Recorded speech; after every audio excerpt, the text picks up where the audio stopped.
Racial borders. The expression may surprise a French audience and even hurt some delicate Republican ears.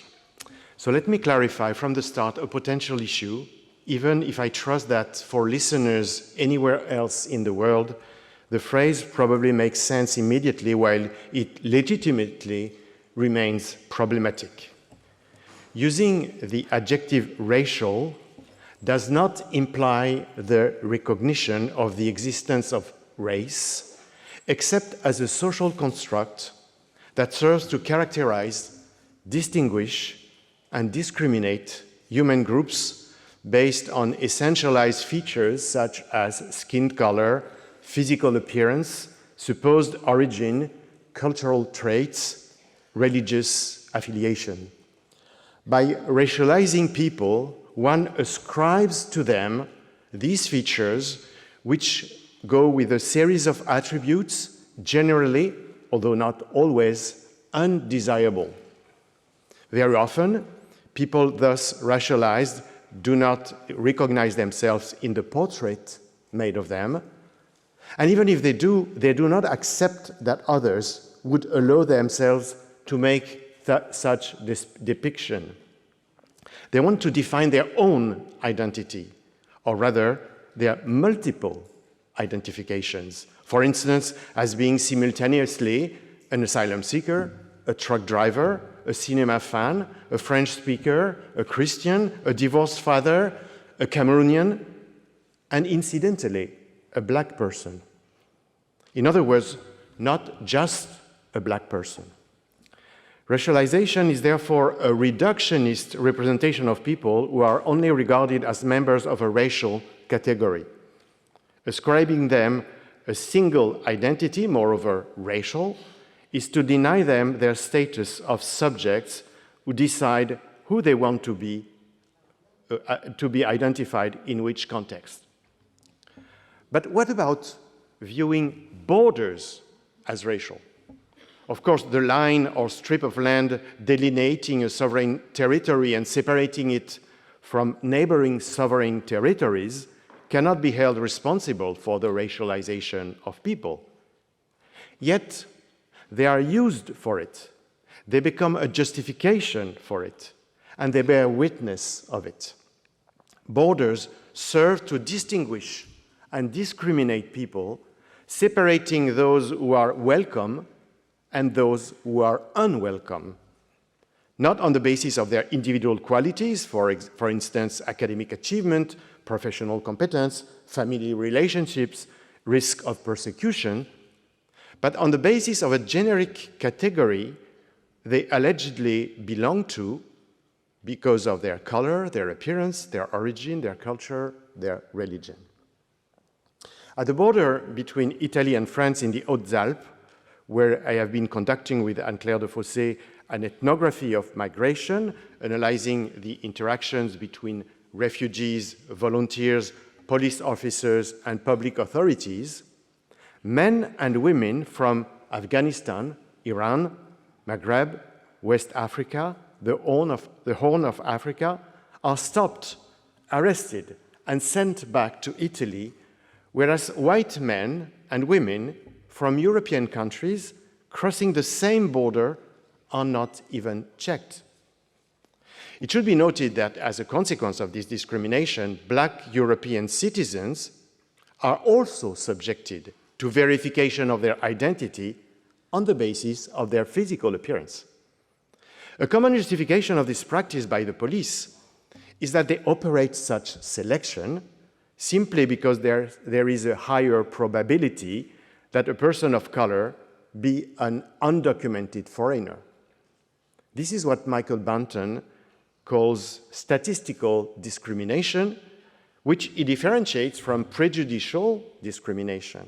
In other words, and more generally, one can say that the control of borders is racially oriented, independently of the racist intention of those who do this control, which can exist, of course. A police officer explained to me that to avoid being accused of partiality when he stopped a car with people of color inside, at the border. He also stopped a couple of others just before and just after his target.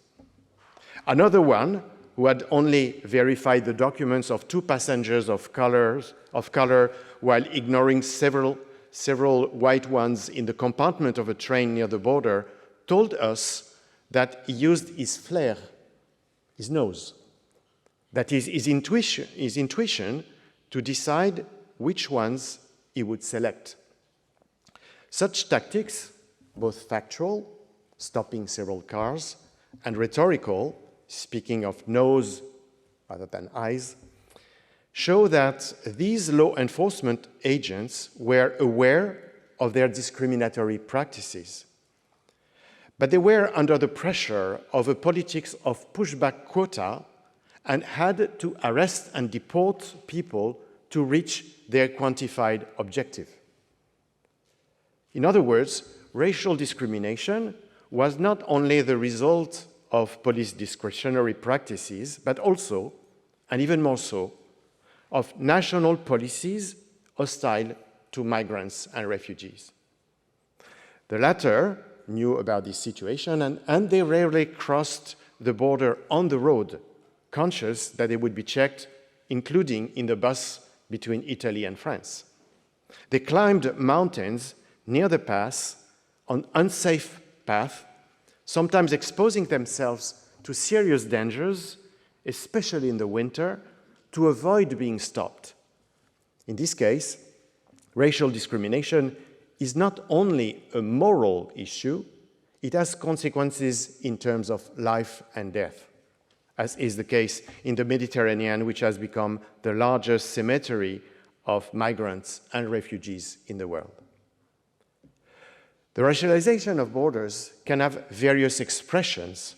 In Tunisia, a country with a long history of racism against black people, sub-Saharan Africans, despite their contribution to the economic development of the country, have recently been stigmatized by the president Kais Saied, attacked by local people, and obliged to leave the country to escape violence.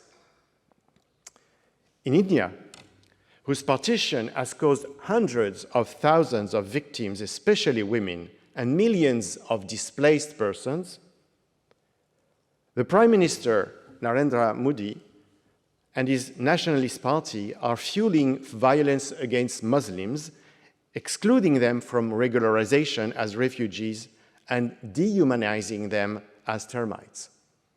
In Turkey, the opposition leader Kemal Kılıçdaroğlu has tried to gain momentum among nationalists in recent election by tripling the supposed number of Syrians in his country, accusing them of being a threat for young women and for national sovereignty.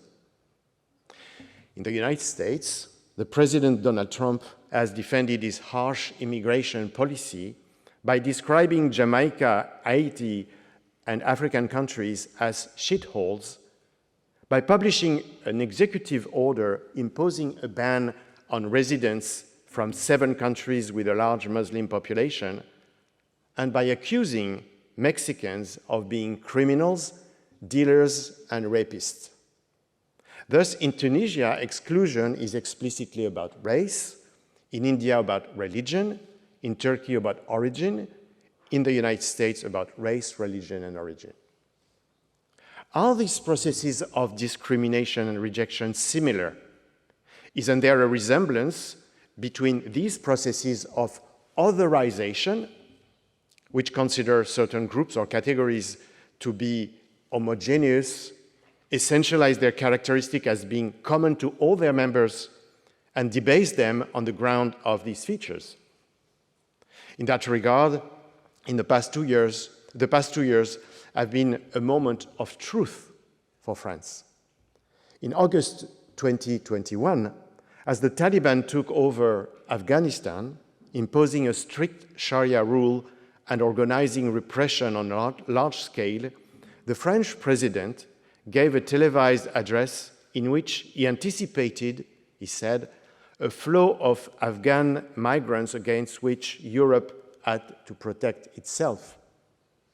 In February 2022, so just a few months later, after the invasion of Ukraine by Russia, Emmanuel Macron expressed this time his solidarity towards his population and declared that his country would welcome its refugees. In the following month, reception centers were opened all over the country for Ukrainians who obtained a temporary protection, an allowance, and a permission to work, while Afghans continued to sleep under tents in the street without resources and at the mercy of police repression.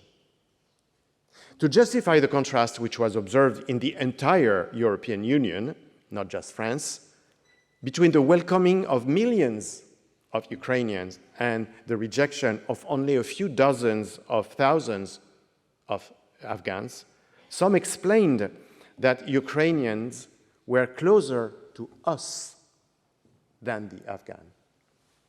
But it was not a question of geographical distance, or not only of geographical distance. The distance was also one of color, appearance, origin, culture, and religion. Some expressed it bluntly: Ukrainians are like us, even adding sometimes that they are white, Christian, and European. Thus, racial borders are about race in a broad sense, with combinations of different features such as being black, Muslim, African. In recent years, the expression Muslim is the new black has flourished in the United States. During the past month, in this very amphitheater, I gave 12 lectures on the trials of the border. Although I occasionally ventured on the African continent, where I conducted research 8 years ago on asylum seekers in South Africa, most of my references and examples came from the Western world, especially the European Union, the United States, and Australia. Today, we will expand our analysis beyond this horizon. Professor Bolaji Bolagun will talk about race and borders in Eastern and Central Europe, so still in Europe, but a different one. Professor Sarah Whelan will discuss the racialization of otherness in Israel, so still in the West, but with different issues. Then Professor Radhika Gupta will analyze the case of Kashmir frontiers. Professor Yang Zhan will address the question of internal borders in China. And finally, Professor Nathalie Peut will explore the signification of race among refugees and migrants in the Horn of Africa. This wide angle on the world should help us answer two questions. First, is the language of race relevant when one studies countries where the word is not used except as an imported product, usually from the United States? And symmetrically, what new understanding of social relations do we introduce when we speak of racialization? I do not want to force the language and the interpretation of autochthonous ways of describing and apprehending the phenomena, but I do not want either to miss the opportunity to enrich our comprehension of these phenomena by offering new concepts and proposing parallels. Second, is there a specificity of the West in the racialization of borders, or is there a common pattern across the planet? So beyond the identification of some similar facts and even logics in the discrimination, stigmatization, exclusion, and sometimes even persecution of others, are there historical factors that distinguish the West and the rest, or in today's wording, the global North and the global South? An obvious answer to these questions is the role played by colonialism and imperialism, even until today, in both the disruption of societies in Africa, Asia, and Latin America, and the production of migrations from these regions. After having invaded their territories, exploited their resources, oppressed their people, Western countries, some of them, have established walls to prevent their people from entering the rich world. A few years ago, I developed a research program and later organized a scientific conference on borders and boundaries. The research was about France and gave birth to the collective volume Les Nouvelles Frontières de la Société Française. The conference was international and served as the basis of a book, Deepening Divides, How Territorial Borders and Social Boundaries Delineate Our World.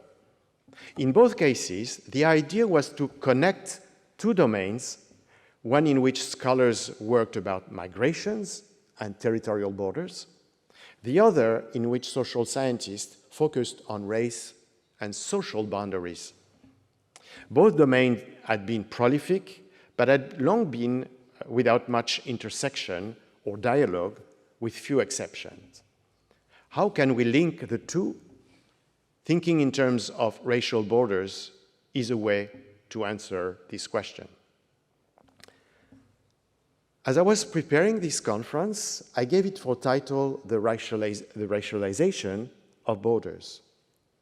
But the formulation seemed a little pedantic or discouraging, and I decided to reduce it to a simpler and perhaps more provocative one, racial borders.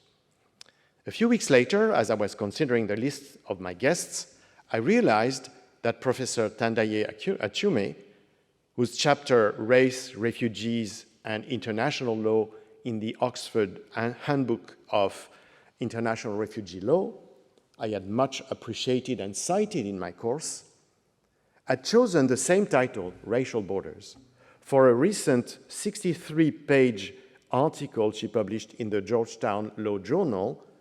63 pages is the typical length of a paper in legal journals.